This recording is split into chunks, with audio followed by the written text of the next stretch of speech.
Hi friends, आशा करता हूँ आप सभी अच्छे होंगे और अपनी पढ़ाई को बहुत ही बड़ी तरीके से कर रहे होंगे। आज मैं आप लोगों के लिए लेकर आया हूँ क्लास 5 का सेकेंड लेसन। बहुत ही इंटरेस्टिंग स्टोरी है ये। आइए इसको पढ़ते हैं और समझने की कुछ कोशिश करते हैं। देखिए, छोटे छोटे स्टोरी पढ़कर भी हम इंग्लिश सीखने की शुरुआत कर सकते हैं, क्योंकि इसमें छोटे छोटे सेंटेंस होंगे। आप बड़ा बड़ा स्ट्रक्चर नहीं होगा, सिंपल वर्ड होंगे जो जनरली आप जानते ही होंगे। उस तरह से आपको उस इंग्लिश जो सेंटेंस लिखे होंगे उसको आप धीरे धीरे समझने लगेंगे। तो जब छोटे छोटे स्टोरी आपको मिले तो आप लेकर के पढ़िए। और जैसे मैं ये 5th क्लास की पढ़ा हूँ तो सभी बच्चे देखेंगे, सबको नोटिफिकेशन मिलेगा ही। तो ये मत समझिएगा कि मुझे मैं 8th क्लास में हूँ, 7th क्लास। आपको देखना चाहिए 5th क्लास का भी, बिकॉज जब आप स्टोरी देखेंगे तो मैंने जैसे बताया कि छोटे छोटे सेंटेंस होंगे, आप धीरे धीरे समझेंगे। तो चलिए स्टार्ट करते हैं। और जो 5th क्लास में तो उनको कोई दिखते नहीं है, उनको तो देखना ही देखना है, उनके लिए तो बना रहा हूं मैं। देखिए क्या है, the smell of bread and the sound of money. तो रोटी की महक, ब्रेड की महक और पैसे की आवाज से, आइए इसको समझने की कोशिश करते हैं आखिर ये है क्या। सबसे पहले हमारा काम है वार्म अप। तो वार्म अप पढ़ते हैं। क्या कह रहा है कि have you ever been to shop selling bakery items. Bakery का मतलब होता है जहाँ पे पाव रोटी वगैरह जो वस्तुएं मिलती हैं उनको कहते हैं सेकी हुए वस्तुएं, रोटी वगैरह, ब्रेड वगैरह, इन सब वस्तुएं जहाँ पे मिलते हैं उनको बेकरी शॉप सेलिंग कहते हैं। वहाँ पे बेकरी की जाती है।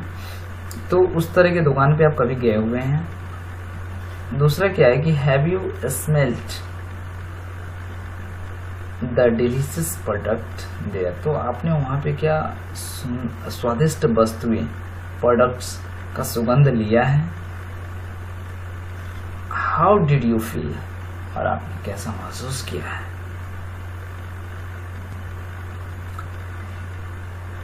There was once a stingy baker. ये जो बेकर है, थोड़ा सा बढ़िया से इसको समझ लीजिए, मुझे लगता है अभी भी आपको क्लियर नहीं हुआ। बेकर बना है बेक से। बेक का मतलब होता है सेकना या फिर पकाना। इसी से मिलकर बना है बेक। तो बेक मन सेकना या पकाना। तो बेकर का मतलब क्या हुआ, सेकने वाला, पकाने वाला, और रोटी बनाने वाला, रोटी बनाने वाला, राइट। तो एक बार एक स्टिंजी बेकर था, but he baked delicious bread. देखिए, स्टिंजी का मतलब होता है कंजूस। तो वो कंजूस बेकर तो था, बट वो डिलीशियस ब्रेड बनाता था। सो काफी स्वादिष्ट ब्रेड बनाता था। आगे बढ़ते हैं। There was a poor man. एक गरीब आदमी था। He wished to enjoy sweet smelling bread but he did not have money. देखिए, ये जो गरीब आदमी था वो चाहता था स्वीट स्मेलिंग जो ब्रेड थे उनको खाना, है ना, बट क्या है ना भैया, उसके पास पैसे नहीं थे।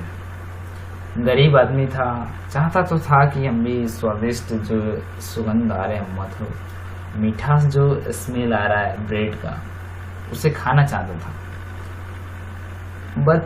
लेकिन बात ये थी कि उसके पास पैसे ही नहीं थे।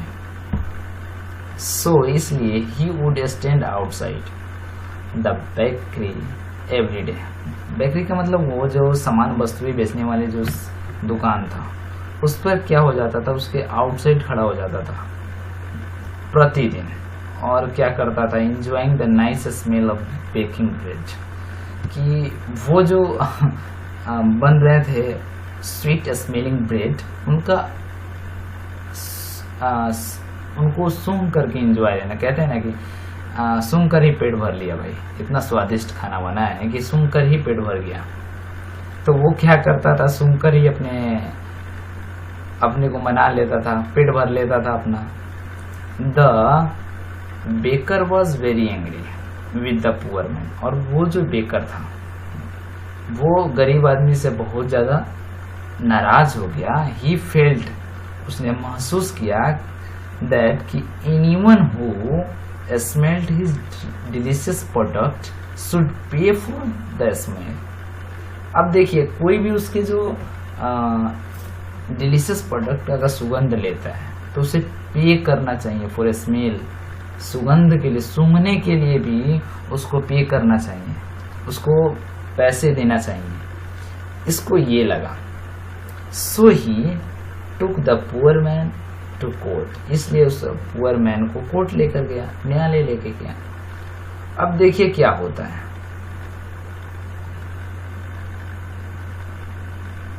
द जज heard the baker's complaint patiently, then he asked the poor man, do you have any money. तो उस जो बेकर का कंप्लेंट था, जो शिकायत था, उसको बहुत ही सब्र से, बहुत ही धैर्यपूर्वक, पेशेंटली का मतलब धैर्यपूर्वक, सहनशीलता से सुना। किसने? जज ने सुना। और फिर then he asked the poor man, और उस जज ने पुअर मैन से पूछा, कहा कि do you have any money, क्या तुम्हारे पास कुछ पैसे हैं? तो ये देखिए क्या कहता है, the poor man searched his pockets, उसने अपना पॉकेट्स जो जेब थे वो तलाश किया, एंड प्रोड्यूस्ड 2 स्मॉल कॉइन्स। देखिए, प्रोड्यूस का मतलब ऐसे तो उत्पादन करना होता है, पर यहाँ पे देना होगा, राइट?